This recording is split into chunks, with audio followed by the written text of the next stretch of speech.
Well, let's welcome to the show Congressman Jeff Van Drew of House Homeland Security. Congressman, look, I just want to start with your reaction. That video to me is horrific, it's shocking, but it's also very telling. How do you read it?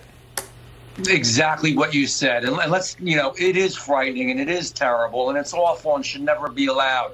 But what do we expect? We shouldn't be surprised. We have judges that really don't believe in the rule of law. We have prosecutors that don't prosecute. We have police that aren't given what they need to be able to have the ability to arrest these people and take care of the job. Where the number of police are going down because nobody wants to be a police officer anymore. Because you know what they know? Do you know what those 100 people know when they blocked off the street and when they went in there into that 7-Eleven? They know that maybe the police, not maybe, definitely the police are doing their job. They want to stop all this. They know when they go to court, they're just going to be released. We release people with 10 and 20 and 30 priors, people that have committed violent crimes. We've got to, and there's an answer to all of this. It's not complicated. This is, literally what I would call woke justice, and I'm tired of it, and people are tired of it. Well, on that point, so those 100 folks later that day, if they were paying attention, would have saw that George Gascon, the liberal DA in Los Angeles, kept his job. Okay, they ransacked the store, and the guy promoting the policies that keeps them on the street keeps his job. And it's like these cities don't understand the relationship between those two things, Congressman. You say it's simple, and I agree in one sense, but where's the change? When is the change going to happen in these places? The people have to demand the change. Wherever you live or wherever you are, whatever race, color, or creed, nobody wants this. People want to be safe. And I say it's simple because what does it require?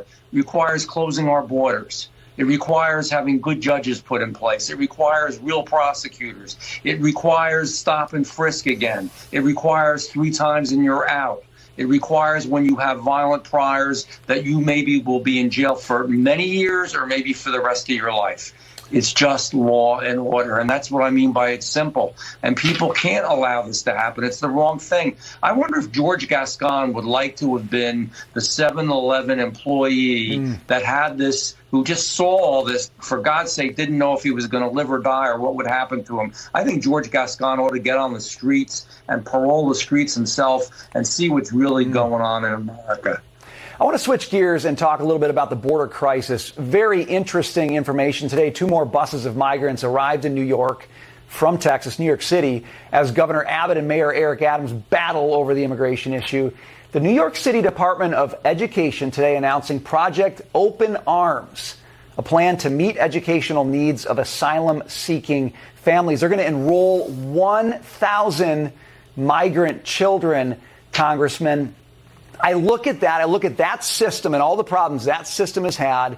I think about the influx of migrant children who are going to have complex and different needs, obviously, than most children growing up in New York City. I mean, just from a language barrier perspective to start, how much can our systems, Congressman, handle what's happening at the border? Not just education, but you're talking about health care, you're talking about criminal justice.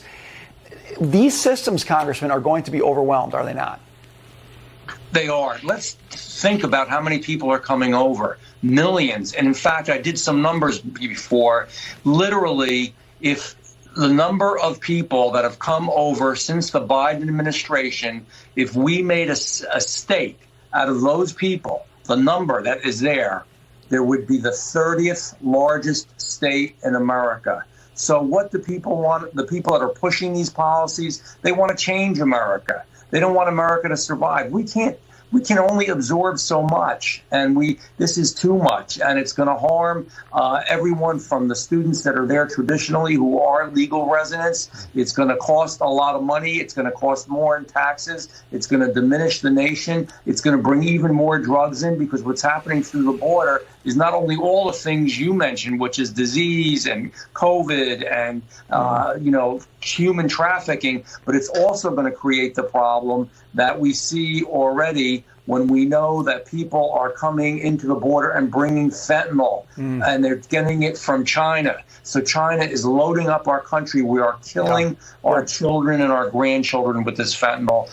We've got to straighten up, get tougher, and really obey the rule of law. The issues are multifaceted, and they don't just go to institutions like education. You're absolutely right. They go to the drug trade and the harm that's causing. We've got to leave it there, Congressman. Thanks for being with us today.